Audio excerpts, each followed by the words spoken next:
Secretariat के इन्हदाम का ये पूरा मामला है। हाईकोर्ट ने इन्हदाम पर रोक लगाई है। पीर तक सेक्रेटेरिएट के इन्हदाम पर रोक लगाई गई है। इन्हदामी कार्रवाई पर पीर तक के लिए रोक लगाई गई है। आपको बता दें, तेलंगाना सेक्रेटेरिएट के इन्हदाम का ये पूरा मामला है। हाईकोर्ट ने इन्हदाम पर रोक लगा दी है। पीर तक सेक्रेटेरिएट के इन्हदाम पर रोक लगाई गई है। इन्हदामी कार्रवाई पीर तक रोक लगा दी गई है।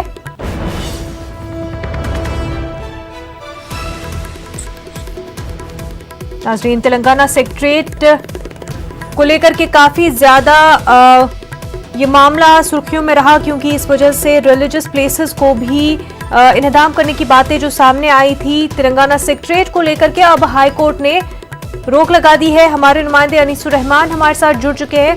अनीस, तेलंगाना सेक्रेटेरिएट के इन्हदाम को लेकर के अब हाईकोर्ट ने रोक लगा दी है।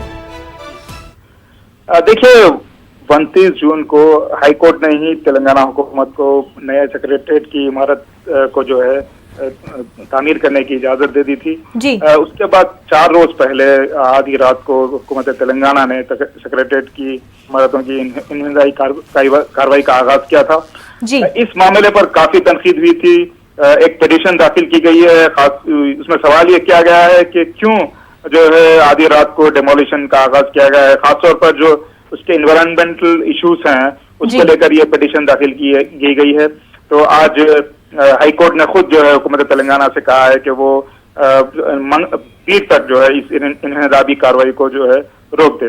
खासतौर पर आज जो है काफी 2 दिन से काफी जो है सेक्रेटेरिएट की इमारत की जो इन्हदामी कार्रवाई है वो काफी सुर्खियों में रही है। खासतौर पर जो मजहबी मुकामात हैं, इस खदशे का इजहार किया जा रहा था कि वहां पर 2 जो कदीम मसाजिद हैं और एक मंदिर है उसको जो है इन्हदाम कर दिया गया। इस किस्म की खबरें आ रही थी। आज चीफ मिनिस्टर ने खुद जो है एक प्रेस नोट जारी किया है। उसमें ये कहा गया है कि ये जो इमारतें हैं उसको इन्हदाम नहीं किया गया है, बल्कि उसको वो जो है मखदूश हुई है, क्योंकि उसके अतराफ जो है हाई राइज बिल्डिंग्स थी।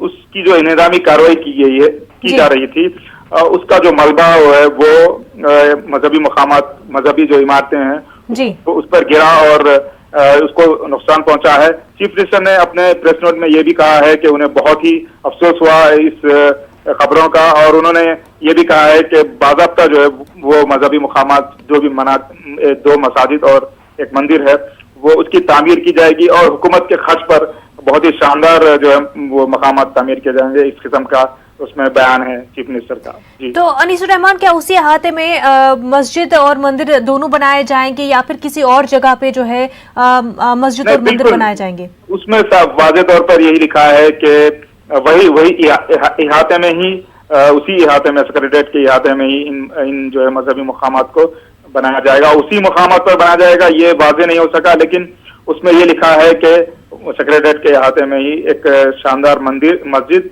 और एक मंदिर तामीर की जाएगी। लेकिन अनीसुर रहमान, क्या वजह थी इसकी कि मस्जिद को जो है इन्हदाम करने की जरूरत पड़ी थी? क्या जो ऑलरेडी सेक्रेटेरिएट का काम चल रहा था, सेक्रेटेरिएट इन्हदाम का काम चल रहा था, उसमें कोई रुकावट आ रही थी या कोई और टेक्निकल इशू था जिस वजह से इस तरह की कार्रवाई की जरूरत थी?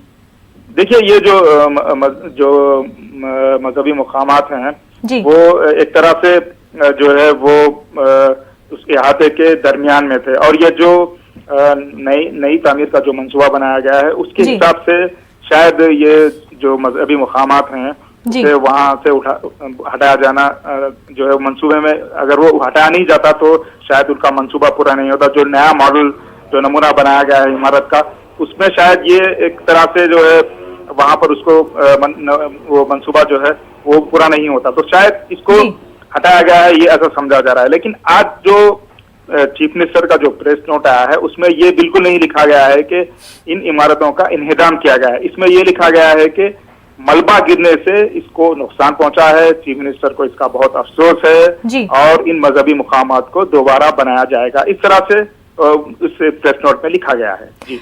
तो अनीस, जब ब्लूप्रिंट तैयार हुआ था, जब सेक्रेटरीट को इन्हदाम करने की बात आई थी, उसी वक्त में क्या जो लोग जिनको इस बात पर जो है काफी ये एतराज जताया है कि मस्जिद को क्यों इससे नुकसान पहुंच रहा है और मस्जिद को इन्हदाम किया जा रहा है, क्या उनको उनसे पहले बात नहीं की गई थी कि क्योंकि सेक्रेटरीट को इन्हदाम करना है तो उसका ब्लूप्रिंट, उसका प्लान तो पहले से ही तैयार होगा, क्या पहले से उनसे बात नहीं की गई थी कि इसको नुकसान नहीं पहुंचाया जाएगा, या अगर कोई नुकसान पहुंच रहा है तो उसको फिर ठीक किया जाएगा, सही से बनाया जाएगा? देखिए, ये जो इंतजामी कार्रवाई की बात है, ये तकरीबन 1 साल से जो है की जा रही थी, लेकिन जो नमूना आया है सेक्रेटरीट का, नई इमारत का, वो 2 दिन पहले आया है। यहाँ पर जो उलमा और मशाइखीन थे और जो हिंदू मजहबी जो उलमा थे, उन्हें यही तरह था कि बिल्कुल भी जो कंसल्ट नहीं किया गया, जो भी मजहबी जो लीडर्स हैं बिल्कुल। अनीस, आपको यहाँ पर रोकना चाहेंगे। इस वक्त हमारे साथ तेलंगाना वक्फ बोर्ड के चेयरमैन सलीम साहब जुड़ चुके हैं। सलीम साहब, ये बताइए कि जिस तरह से अब कोर्ट का हुक्म आया है कि इन्हदामी कार्रवाई को रोक दिया जाता है, तो किस तरह से आप इसको देखते हैं? नहीं, अभी हमारे सीएम साहब जो स्टेटमेंट दिए हैं और सीएम साहब जो प्लान दिए हैं जी, उसका हम सीएम साहब का हम वेलकम करते हैं जी। बहुत अच्छा स्टेटमेंट है और वो वहाँ पर मस्जिद बना रहे हैं जी, अच्छी मस्जिद बना रहे हैं, पहले से और अच्छी मस्जिद बनेंगी जी, बहुत अच्छे, और जगह भी बढ़ के देंगे सीएम साहब जी। वो बोले, अभी स्टेटमेंट में भी बोले सीएम साहब। मैं सीएम साहब को मैं दिल के गहराइयों से मुबारकबाद देता हूँ मैं जी। तो आप इस बात से सेटिस्फाई है कि जिस तरह से केसीआर ने इस पूरे मामले को हैंडल किया है, जिस तरह से उन्होंने रिएक्ट किया है और साफ तौर पर उन्होंने गुस्सा जाहिर किया है कि मस्जिद को या मंदिर को किस तरह से नुकसान पहुंचा है, और अगर नुकसान पहुंचा है तो वो उसको बिल्कुल सही से तामीर करवाएंगे, तो जिस तरह का रिएक्शन केसीआर ने दिया है उससे आप मुतमईन है? हाँ, मुतमईन है, हम मुतमईन है, क्योंकि अभी सीएम साहब बोले हैं कि अच्छे से अच्छा बनाएंगे और बहुत अच्छा बनाएंगे, पहले से और अच्छी बनेगी मस्जिद। तो उसी जगह बनाई जाएगी या फिर दूसरी जगह बनाई जाएगी? नहीं, वहीं पर बनाई जाएगी, वहीं पर बना रही है। तो जो आपके एतराजात थे इस पूरे मामले को लेकर के, जो आप ऑब्जेक्शन कर रहे थे, वो अब दूर हो चुके हैं या फिर? हाँ, बिल्कुल हम वेलकम करते हैं सीएम साहब का, और भी बहुत लोग वेलकम कर रहे हैं सीएम साहब का, क्योंकि वो बहुत अच्छा सा बताए हैं और प्लान जो बताया, प्लान के मुताबिक बहुत अच्छा काम हो रहा है और मस्जिद पहले से आपको और बहुत अच्छी बन रही है मस्जिद जी, बहुत शानदार मस्जिद बन रही है इंशाल्लाह जी। बिल्कुल सलीम साहब, बेहद शुक्रिया आपका। तो हमारे नुमाइंदे अनीस लगातार हमारे साथ जुड़ चुके, तो अनीस, वक्फ बोर्ड के चेयरमैन भी हमारे साथ जुड़ चुके थे, तो और उन्होंने जिस तरह से खुशी जाहिर की कि केसीआर ने जिस तरह से रिएक्ट किया है और यकीन दिलाया है कि मस्जिद को दोबारा तामीर किया जाएगा और पहले से भी बेहतर तरीके से तामीर किया जाएगा, तो काफी खुशी जाहिर की जा रही है जी। देखिए, ये जो जिस किस्म का जो 1 साल से जो ये सेक्रेटरीट की इमारत की तामीर को लेकर जिस तरीके से कार्रवाई की जा रही है, पहले ये केस कोर्ट में था, फिर कोर्ट ने नई इमारत की तामीर की इजाजत दे दी, तो इसमें कहीं ना कहीं हुकूमत को चाहिए था कि वो जो मजहबी लीडर्स हैं उनको बुलाती और उनसे मुशावरत करती, तो ये तमाम जो भी ये एतराजात थे और जो भी शक व शुबात थे वो नहीं होते। आज इनका जो बयान आया है उससे मैं समझता हूँ किसी न किसी तरह लोगों में कुछ एतमाद बहाल होगा, लेकिन अभी भी हुकूमत को चाहिए कि वो मजहबी लीडर्स को बुलाएं और उन्हें इत्मीनान दिलाएं कि मस्जिद जो है या मंदिर जो है उसी जगह पर तामीर होगी जी। बिल्कुल। अनीस साहब हमारे साथ बने रहिए। इस वक्त हमारे साथ एमबीटी लीडर अमजदुल्ला साहब जुड़ चुके हैं। अमजदुल्ला साहब, जिस तरह से केसीआर ने बयान दिया है और उन्होंने जिस तरह से गुस्सा जाहिर किया है कि मस्जिद और मंदिरों को नुकसान क्यों पहुंचा है सेक्रेटरीट इन्हदामी को लेकर के, और यकीन भी दिलाया है कि बेहतर तरीके से तामीर किया जाएगा, कितनी राहत की बात? मस्जिद जो है अल्लाह का घर होता है और वो क़यामत तक जमीन से लेकर आसमान तक मस्जिद रहती है जी। एज पर इस्लामिक लॉस, कुरान के मुताबिक जो है मस्जिद एक बार बनती है तो उसको हटाने की किसी को इजाजत नहीं होती है। खुद अगर मुसलमान भी चाहे तो उसको हटा नहीं सकते हैं। तो अब और सीएम साहब का बयान ये है कि कैसा हटाए मेरे को नहीं मालूम, ये बात जो है मगरमच्छ के आंसू है और अवाम को धोखा देने के बराबर है। और ये जो इन्हों तयखुन दे रहे हैं कि हम दोबारा उसी मुकाम पर बनाएंगे, आप देखिए हर मस्जिद टूटने के बाद में एक मरतबा पीवी नरसिम्हा राव भी ऐसे ही बोले थे कि मैं उसी मुकाम पर बाबरी मस्जिद बना डालूंगा, और यही चीफ मिनिस्टर साहब और यही होम मिनिस्टर महमूद अली जो है मस्जिद एक खाना जो अंबरपेट पे शहीद किए थे जब भी ऐसी तयखुन दिए थे जी। और हालिया में जो आशुर खाना नारायणपेट में आशुर खाना तोड़े जब भी ऐसी बोले कि हम नया बना के देंगे। जी। तो सबसे पहले तो हम जो है आज सेंट्रल वक्फ बोर्ड को कंप्लेंट करे हैं जी। कि एक टीम जो है सेंट्रल वक्फ बोर्ड की, क्योंकि यहाँ का जो वक्फ बोर्ड है बिल्कुल या तौर पर फेल हो चुका है जी। और पूरे वक्फ बोर्ड के अराकीन इंक्लूडिंग चेयरमैन जो है they are puppets of the government. ये लोग खामोश है, ये डिरिलेक्शन ऑफ ड्यूटी की है। इनकी जिम्मेदारी होती है कि प्रोटेक्शन करना, क्योंकि बिल्डिंग खाली होकर तकरीबन 6 महीने का अरसा हो गया, वहां पर नमाज बंद है, वहां पर नमाज पढ़ने की इजाजत नहीं दी जा रही थी और पूरा शक व शुबा था कि भाई इस मस्जिद को तोड़ दिया जाएगा, दोनों मसाजिद को। तो ये तो पहली चीज, वक्फ बोर्ड जो है अपना ड्यूटी निभाने में फेल हो गया है। वक्फ बोर्ड की हैसियत पूरी डिसॉल्व हो जाना चाहिए जी। हम जो है एक तो सेंट्रल वक्फ बोर्ड को कंप्लेंट करे हैं आज, मैं उसकी कॉपी अभी आपको भेजता हूँ जी। दूसरी चीज जो है हम एक पुलिस में कंप्लेंट दे रहे हैं जी, जिसमें A1 जो है सीएम केसीआर बनेंगे, A2 जो है R&B जो भी डिमोलिशन किए हैं वो बनेंगे जी। A3 जो है इसके अंदर वक्फ बोर्ड के अराकीन बनेंगे, चेयरमैन और अराकीन बनेंगे इसके अंदर। हम पुलिस से अप्रोच हो रहे हैं कि इसके ऊपर केस रजिस्टर करें। अगर पुलिस केस रजिस्टर नहीं करती है तो मंडे हम लोग कोर्ट मूव करेंगे कि demolition of religious structure against ये जो है हमारे एथनिक्स के खिलाफ में है। सीएम साहब जो है ये बतलाना चाह रहे हैं कि मैं मंदिर भी तोड़ा, मस्जिद भी तोड़ा, तो ये बात बिल्कुल गलत है। हम दोनों के खिलाफ में, ना मस्जिद तोड़िए ना मंदिर तोड़िए हम वहां पर, क्योंकि आजकल जो है ये बिल्डिंग हालिया दौर में बनी सी बिल्डिंग थी जी। ये बिल्डिंग को रखते हुए और कई मुकामात पर कई गवर्नमेंट प्लेस खाली है, वहां पर अगर सीएम साहब अपनी नई सेक्रेटेरिएट बनाते, हम खुद चाह रहे थे कि भाई एक अच्छे सेक्रेटेरिएट की बिल्डिंग हो, हमारा तेलंगाना का सेक्रेटेरिएट नंबर 1 हो पूरे इंडिया में, लेकिन किसी की दिलाजारी करके, हिंदुओं की दिलाजारी, मुसलमानों की दिलाजारी करके ये इबादत गाहों को तोड़ के, क्या आप बतलाइए 5 साल की जो सीएम है उनको क्या इख्तियार है बताइए आप। और साबिका में जो भी गवर्नमेंट रही है इन पावर, वेदर इन टीडीपी रहो या कांग्रेस रहो, मस्जिद उमर फारूक को भी शहीद किए थे एयरपोर्ट में, वो लोग भी बोले थे हम बनाते, आज तक नहीं बनी वो। इससे पहले भी जो भी मसाजिद, तो ये बात जो है वक्तिया अवाम के गुस्से को ठंडे करने की रहती है ये बात। और जितने भी लोग टीआरएस की तायद किए थे, इंक्लूडिंग AIMIM, जमात इस्लामी, तामीर मिल्लत, ये लोग आज सवालिया कटघरे में है लोग। पहले तो ये तमाम जमातें माफी चाहना चाहिए कि हमने गलत आदमी को सपोर्ट किया है, ये टीआरएस नहीं बल्कि TRSS बन गई है ये। तो हम बहुत सख्ती से लेते हैं और चीफ मिनिस्टर के बयान का जो है ये बिल्कुल एक अहमखाना बयान है ये, और मैं शुक्र अदा करता हूँ, मुबारकबाद देता हूँ कि हाई कोर्ट ने आज दोबारा स्टे दे दिया है डेमोलिशन के ऊपर, क्योंकि कोई भी बिल्डिंग को तोड़ने से पहले जो है उसको डेलोबरेटर डिक्लेयर करना पड़ता है जी, और तोड़ने का परमिशन लेना पड़ता है।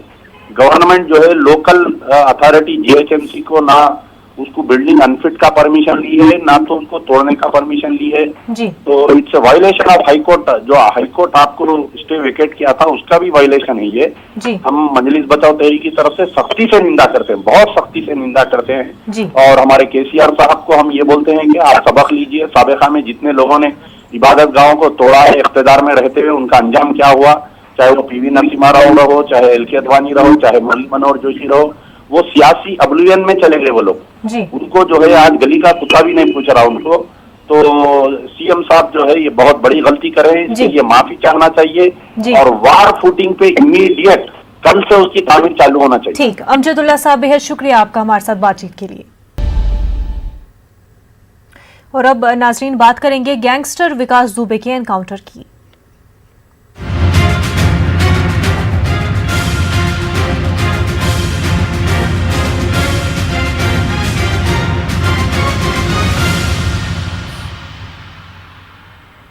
गैंगस्टर विकास दुबे पुलिस एनकाउंटर में मारा गया। ख्याल रहे कि विकास दुबे को कानपुर ला रही STF काफिले की गाड़ी हाईवे पर पलट गई।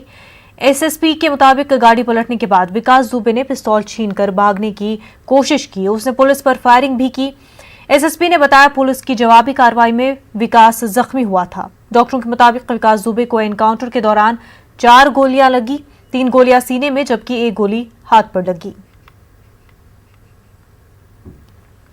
हमारे पास एक्सीडेंटल आए हैं रमाकांत, पंकज और प्रदीप, तीनों का 2 का भी हम CT करवा रहे हैं। मल्टीपल इंजरी है लेकिन ऐसा नहीं, खतरे से बाहर है और वाइटल मेंटेन कर रहे हैं। पुलिस वालों को गोली लगी है?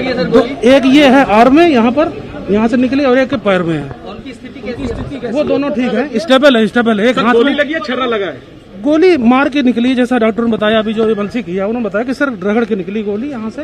अच्छा, और दो लोगों को। इनकी हालत कैसी है? ठीक है, दोनों स्टेबल हैं। और को जब लाया गया था क्या वो पहले ही मर चुके थे? यहाँ आकर क्यों गिरे? नहीं, डॉक्टर ने जो बताया ब्रॉड डेड थे उनके। विकास दुबे को कितनी गोली मारी गई थी सर? उनका तो पीएम पे पता चलेगा, उनका एंटीमार्टम होगा। हमारे डॉक्टर ने तो क्या विकास दुबे का कोरोना टेस्ट? हाँ, उनका टेस्ट लगा है। अभी रिपोर्ट जैसे आएगी वो हम ब्रीफ कर देंगे। गोलियां कितनी लगी थी जब वो यहाँ पर आया है? विकास दुबे को कितनी गोली लगी थी सर? उनके हमारे जो डॉक्टर ने बताया उनको 4 गोली बता रहे हैं। अच्छा, कहाँ लगी सर गोली? ये सीने में है और हाथ में है। नहीं, विकास दुबे को कहाँ गोली लगी? तीन सीने में, अपर पार्ट में है और एक हाथ में है। उज्जैन मध्य प्रदेश पुलिस द्वारा गिरफ्तार किए जाने के पश्चात उत्तर प्रदेश पुलिस व एसटीएफ टीम द्वारा आज दिनांक 10/7/2020 को कानपुर नगर लाया जा रहा था। कानपुर नगर भौंती के पास प्रातः 6:30 बजे पुलिस के उक्त वाहन दुर्घटनाग्रस्त होकर पलट गया, जिससे उसमें बैठे अभियुक्त व पुलिस जन घायल हो गए। इस दौरान अभियुक्त विकास दुबे उपरोक्त ने घायल पुलिसकर्मी की पिस्टल छीनकर भागने की कोशिश की। पुलिस टीम द्वारा पीछा कर उसे घेर कर आत्मसमर्पण करने को कहा गया, किंतु वह नहीं माना। पुलिस टीम द्वारा जान से मारने की नीयत से वो पुलिस टीम पे फायर करने लगा। पुलिस द्वारा आत्मरक्षार्थ जवाबी फायरिंग की गई। उपरोक्त विकास दुबे घायल हो गया, जिसे तत्काल ही इलाज हेतु अस्पताल ले जाया गया, जहां इलाज के दौरान उसकी मृत्यु हो गई। इस पूरे प्रकरण में जो पुलिसकर्मी घायल हैं वो 4 सिविल पुलिस के लोग घायल हैं, जिसमें 3 सब इंस्पेक्टर हैं, 1 कांस्टेबल है तथा एसटीएफ के 2 कमांडो को भी गंभीर चोटें आई हैं। इस प्रकार इस अभियोग में टोटल 21 अभियुक्त नामजद थे तथा 60 से लेकर 70 लोग अन्य अभियुक्त थे, जिसमें से अब तक 3 लोग गिरफ्तार किए जा चुके हैं, 6 अभियुक्त मारे जा चुके हैं। 120B के अंतर्गत 7 लोगों की गिरफ्तारी हो करके जेल भेजा गया है तथा अभी भी 12 इनामिया बदमाश अभी भी वांछित चल रहे हैं। विकास दुबे के एनकाउंटर मामले में दिग्विजय सिंह ने अपने मुनफरिद अंदाज में सवाल उठाए हैं। उनके मुताबिक उन्हें इस बात का पहले से शक था कि विकास दुबे का एनकाउंटर कर दिया जाएगा। जिस प्रकार का एक आपराधिक रिकॉर्ड था इसका, अंतोगत्वा किसी दिन तो ये होना ही था। लेकिन प्रश्न इस बात का है कि जिस प्रकार से वो सरेंडर हुआ या गिरफ्तार हुआ, मध्य प्रदेश पुलिस श्रेय लेना चाहती है।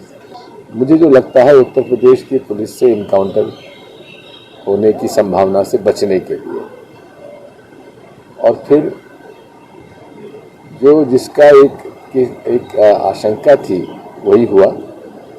यूपी पुलिस ने इनकाउंटर किया और 3 इनकाउंटर हुए हैं पिछले 4 दिन में। यूपी पुलिस ने जो किए हैं, 2 इसके साथी थे और इसका, तीनों का जो घटनाक्रम है वो एक सा है। मुल्क में कोरोना के मामलों में मुसलसल इजाफा हो रहा है। 26,500 से ज्यादा नए मामलों की तस्दीक हुई है। यह अब तक की सबसे बड़ी तादाद है। पिछले 24 घंटों में 475 अफराद की मौत हो चुकी है।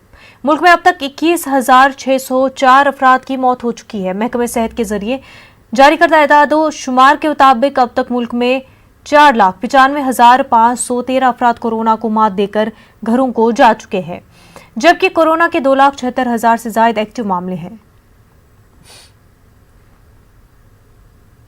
औरंगाबाद शहर में जनता कर्फ्यू का असर साफ नजर आ रहा है। पूरा शहर अपने घरों में कैद हो गया है।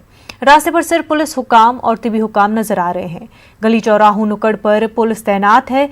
बैरून शहर से आने वाले अफराद की तिब्बी जांच की जा रही है।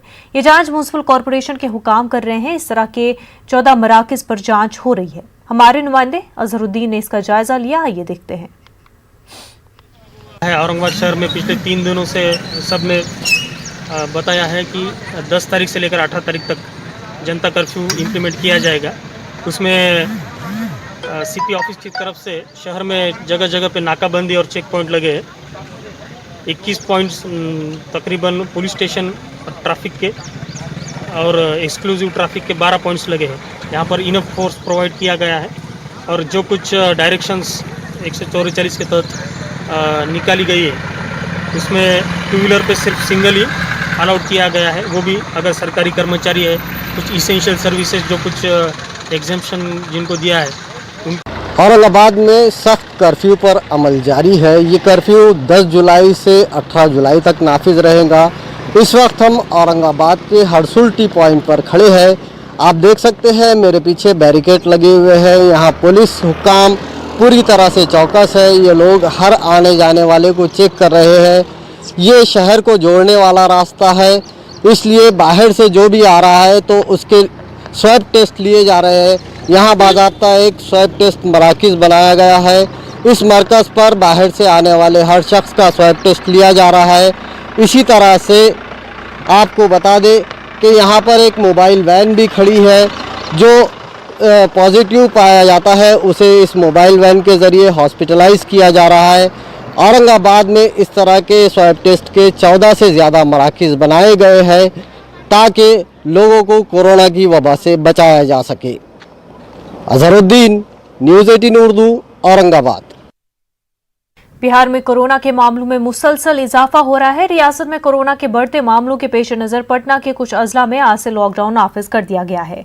पटना में आज यानी 10 जुलाई से 16 जुलाई तक 7 दिनों का लॉकडाउन रहेगा। इस दौरान सभी जरूरी खिदमात जारी रहेंगी। अशाया जरूरिया की दुकानें, बैंक, ATM और सरकारी दफातर खुले रहेंगे। बिलावजह घरों से निकलने वालों के खिलाफ कार्रवाई की जाएगी। पटना में जुमेरात को 132 नए मामले रोशनी में आए थे। बिहार में गुज़िश्ता 2 दिनों के दौरान 1400 से ज्यादा कोरोना के नए मामले सामने आए हैं। रियासत में कोरोना के मरीजों की मजमूई तादाद 14,000 के करीब है। ख्याल रहे कि भागलपुर, गोपालगंज, खगड़िया, मशरकी चंपारण और बक्सर में भी लॉकडाउन पहले से नाफिज है।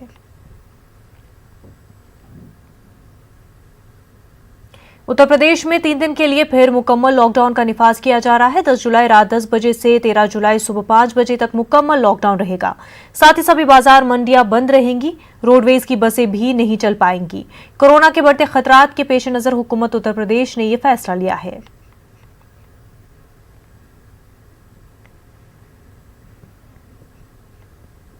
झारखंड में कोरोना के मामलों में लगातार इजाफा होता जा रहा है। कोरोना वबा के बढ़ते खतरात को देखते हुए आज रांची के डोरंडा वाक़े हजरत कुतुबुद्दीन शाह रिसालदार रहमतुल्लाह अलैह की दरगाह पर चादरपोशी की गई।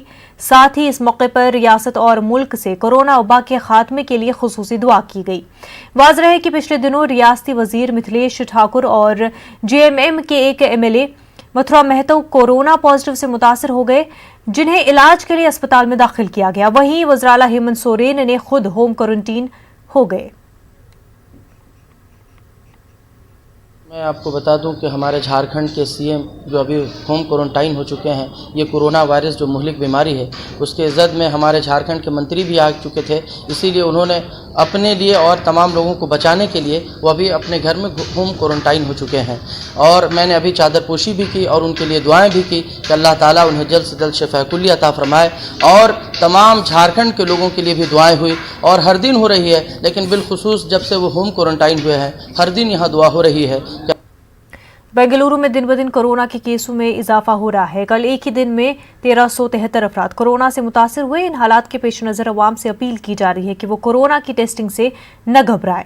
मुसलसल बुखार, खांसी, सांस लेने में तकलीफ हो तो फौरी तौर पर कोरोना टेस्टिंग सेंटर से रुजू हो। दूसरी जानब हुकूमत से भी मुतालबा किया जा रहा है कि वो कोरोना की टेस्टिंग में इजाफा करे।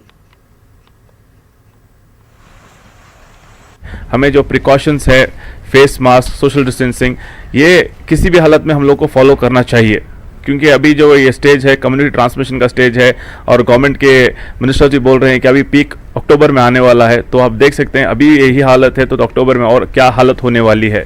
तो प्रिकॉशंस लें आप, और आपके अगर कोई भी आपको सिम्टम्स भी हो तो इमीडिएटली आप इसको डरे मत, इमीडिएटली आप टेस्ट कीजिए। अगर नेगेटिव है तो अल्हम्दुलिल्लाह कोई प्रॉब्लम नहीं है, और पॉजिटिव है तो इमीडिएटली आपको सहूलत मिलेगी। और बहुत सारे सेल्फ हेल्प ऑर्गेनाइजेशंस है, और हम लोग भी यहाँ पे खादरिया मस्जिद को एक सेंटर बना के ऑक्सीजन सिलेंडर्स पूरा सेटअप करने का हम लोग डिस्कशन कर रहे हैं। उन गरीबों के बारे में सोचो, इसको टेस्टें बढ़ाओ, इसको सहूलतें बढ़ाना चाहिए। इस सरकार को जितना हो सके ज़्यादा से ज़्यादा टेस्ट करो, ताकि इस बीमारी को कंट्रोल में ला सकते हैं। बुलेटिन में फिलहाल इतना ही। मजीद खबरों के लिए आप रुख कर सकते हैं हमारी वेबसाइट news18urdu.com का। आदाब।